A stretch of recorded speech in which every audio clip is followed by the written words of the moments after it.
Hola y bienvenidos a Hablando con Historia. Hoy pues le quito su lugar a David para entrevistarlo a él y que él nos hable de las cuestiones sobre los piratas. Entonces, ¿qué era un pirata más en la época de la Edad de Oro, de la piratería o en Los Piratas del Caribe? No la película, pero sí, ¿qué era exactamente lo que es un pirata?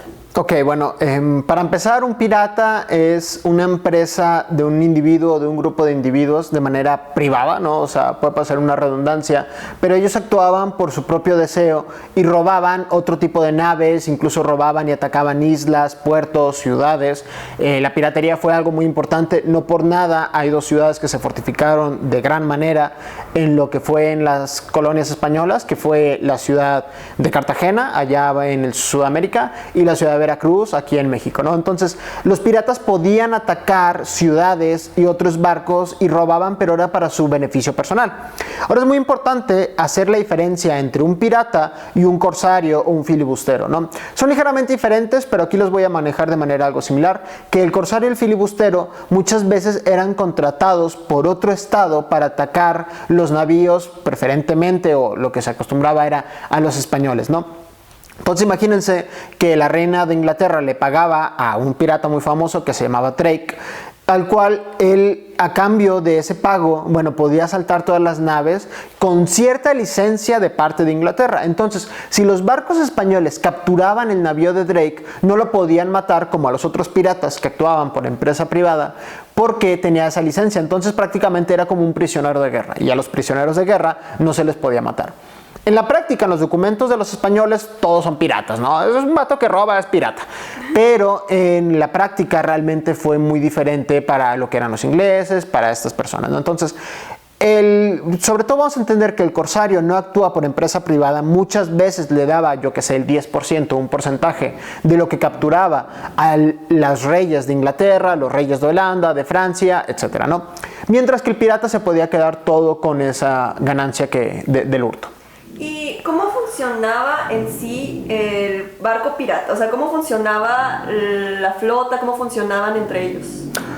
Bueno, la verdad es que al respecto no hay, vamos a decirlo, como un testimonio muy claro, porque muchas veces en la piratería, aquí hay un elemento importante, funcionaban mediante la historia oral, ¿no? Entonces, evidentemente existía el capitán, podía existir un almirante general cuando eran corsarios. Entonces Drake era un pirata súper famoso, pero a veces estaba bajo las órdenes de otro, de un almirante, por así decirlo, que es el rango más alto. Y evidentemente a bordo pues también existía el segundo al mando, del tipo de velera que tenían, y cada uno tenía un rol, ¿no? No es lo mismo la persona que, por ejemplo, está cuidando las velas, que el vigía, que quien hace las maniobras. Ahí sí había cierta división, pero en general se consideraba que todos tenían un rango bastante parecido. Los que menos eran los intendentes, que usualmente los intendentes era gente que se había esclavizado, y otros rangos, ¿no? Pero lo más importante es que hay que entender que siempre había el pirata principal, ¿no? Vamos a decirlo, quien era el dueño del navío, y un segundo al mando. Ya después podía variar en función a las embarcaciones que se tenían y en función al tipo de norma que lo regiera, porque siempre pensamos que el código pirata regía a todos los piratas del mundo, y eso también es una mentira. Pero es muy importante entender que a veces había piratas que dividían todo el botín por igual, había piratas que se quedaban con una parte más grande y en función a quienes eran más cercanos les iba dando más. Y hay que recordar que como a veces no eran empresas privadas, pues había gente que los invertía en ello, ¿no? Era prácticamente una inversión. Algunos comerciantes se juntaban y daban dinero a estos piratas para que saquearan, y luego ellos les tenían que retribuir la inversión que habían hecho. Entonces también podía ser un objeto de comercio y de inversión. Y bueno, ¿por qué hacerse pirata en esa época? O sea, lo que he leído, poco que he visto, era como que tenían una vida muy dura, la navegación, la mar era muy difícil, o más difícil de lo que podría ser ahorita. Entonces, ¿por qué arriesgarse a eso? Bueno, al respecto vamos a tener que entender que, por un lado, sí existía mucho esta idea de la aventura. O sea, la verdad, no era el factor primordial, pero es lo que más se ve en las películas. Gente muy aventurera, bien atrevida, que estaban dispuestos a darlo todo por una vida de libertad, ¿no? Porque usualmente las películas tienden a ver la piratería como el mundo de la libertad y de sus propios derechos. Esta es una visión muy romántica, pero tiene algo de realidad. O sea, la gente que se iba al nuevo mundo, es decir, a lo que ahora conocemos como América, sí eran muy aventureros, aventureros porque estaban dejando todo en sus tierras para tener una nueva vida. No obstante, hacían esto porque muchas veces no tenían dinero. O sea, uno de los factores primordiales que impulsó, por un lado, a la gente a la piratería era que pues era una vía rápida de acceso a las riquezas que se le restringían por cómo era la sociedad. O sea, era una sociedad muy rígida en cuanto a la escala social, cambiar de clases, de estatus. Hay que recordar que en ese entonces todavía existían los nobles, que si esta persona, que si es duque, que si es rey, que si es cualquier rasgo nobiliario que tuvieran, eran muy importantes. Pero por otro lado también vamos a tener que la piratería ya en conjunto como una entidad tenía que ver con la incapacidad de otros estados, de otros países y de otras personas de cierta nacionalidad a comerciar con las colonias españolas. Esto es muy importante porque España no permitía que alguien que no fuera español comerciara con los puertos o las ciudades del Nuevo Mundo. Entonces la gente empezó a ver que en la piratería, ya fuera mediante el robo o mediante prácticamente obligaban, porque hay casos en donde llegaban unos corsarios o unos piratas y decían, vamos a comerciar con este puerto de las Antillas. Y la gente decía, pues no se puede, es ilegal. Entonces lo que ellos hacían es que, por un lado, si no los dejaban de plano, ellos entraban, amordazaban a la gente, saqueaban los productos y a cambio a veces dejaban otros. Sí, pues había cierto rollo de amabilidad, ¿no? Y en otros casos se hacía una pantomimia, ¿no? Es de que, bueno, es que ellos nos obligaron a comerciar, entonces nosotros aceptamos este tipo de comercio. Entonces, como entidad global, la piratería funcionaba, pues sí, para acceder a riquezas, y los individuos era por un rollo de aventura, por un rollo de libertad, pero ante todo, para acceder a riquezas y a cierto estatus que antes no se le permitía. Hace rato hablaba del pirata Drake. Él fue nombrado Sir por parte de la reina de Inglaterra. Entonces, también era una manera muy buena de tener una escala social, ¿no? Y bueno, hablas de estas cuestiones de la aventura y todas esas cuestiones. Tú como historiador, ¿cómo diferencias lo que dices, esto es leyenda, a esto es verídico?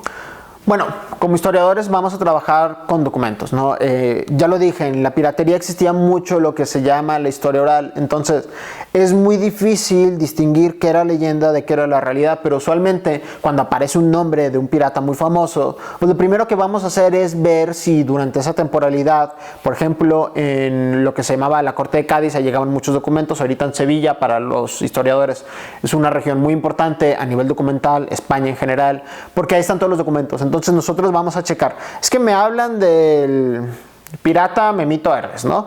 Y ahí vamos a buscarlo, a ver si están los documentos, y mira, sí, aquí está, y hay constancia de que sí robó tanto, de que bueno, es un pirata que sí existía, pero están inflados según la leyenda. Entonces, esencialmente es ir checando documentos e ir revisando si hay una constancia de ellos, y ya a partir de ahí pues tenemos que hacer 1000 ejercicios que me daría para todo un tema de historiografía.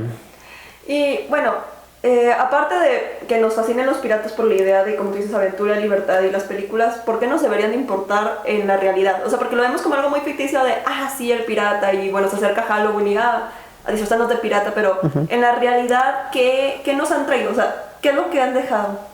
Bueno, los piratas en la actualidad todavía existen, ¿no? Yo creo que, por ejemplo, está el caso de Somalia. En Somalia hay piratas. Está el caso de allá en el sudeste asiático, si mal no recuerdo, todavía hay bastantes. Ya la mayor región donde antes había piratas, que es como donde nos estamos entrando un poco más, que son el Caribe, pues no hay tantos, ¿no? Pero lo importante de entender los piratas es que condicionaron mucho la historia del mundo, aunque hay algunos historiadores que debaten que no fue tan relevante, pero es relevante en el sentido de que eso condicionó todo el comercio de la Nueva España y fue lo que impulsó a crear los convoys. Hay que recordar que España comerciaba con las colonias del Nuevo Mundo mediante convoys. Entonces ellos juntaban muchos barcos y estos barcos iban haciendo escalas, yo que sé, en Veracruz, en Cartagena, en las Antillas, en Santo Domingo, diferentes lugares o ciudades importantes de ese entonces, y ahí recogían todos los recursos y luego se regresaban. La importancia de hacer estos convoys era que había mucho miedo a que si había una barca perdida y un comerciante decidía hacer su transacción él solo, pues lo iban a asaltar, lo iban a robar y eso iba a afectar el comercio, ¿no? Entonces se empezaron a crear todos estos convoys por miedo a la piratería y por miedo a que España perdiera el control de todo el comercio de las colonias. O sea, no solo fue la piratería, pero fue un factor que influyó en esto.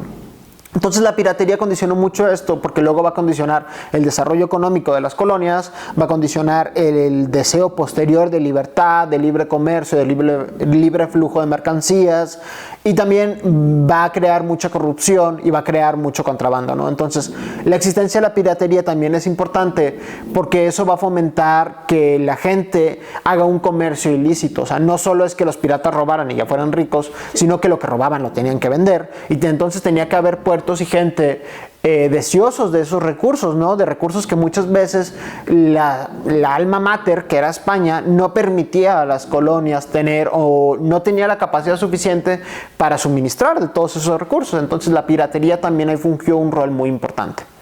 Y bueno, hablando ya de entre fantasía y realidad, siempre se habla de una isla de piratas. ¿Realmente existió una isla de piratas? La isla de Tortuga sí existió, de hecho estuvo vigente durante varios años, si mal no recuerdo incluso llegaron a ser más de 100, que era una isla que era propiedad de los españoles, fue tomada por los piratas, también fue tomada otras islas, no solo la isla de Tortugas, pero ahí se hizo como la Federación de Piratas, por así llamarlo, ¿no? Realmente tenía otro nombre, si mal no recuerdo, la Hermandad de Piratas, una cosa por el estilo. Si no, busquen la isla de Tortugas y les va a salir. Y aquí sí era como un rollo, una mini república, entre comillas república, de piratas, ¿no? Entonces ellos tenían un código pirata, que uno muy simbólico, que actualmente enojaría a mucha gente, es que no se permitían mujeres.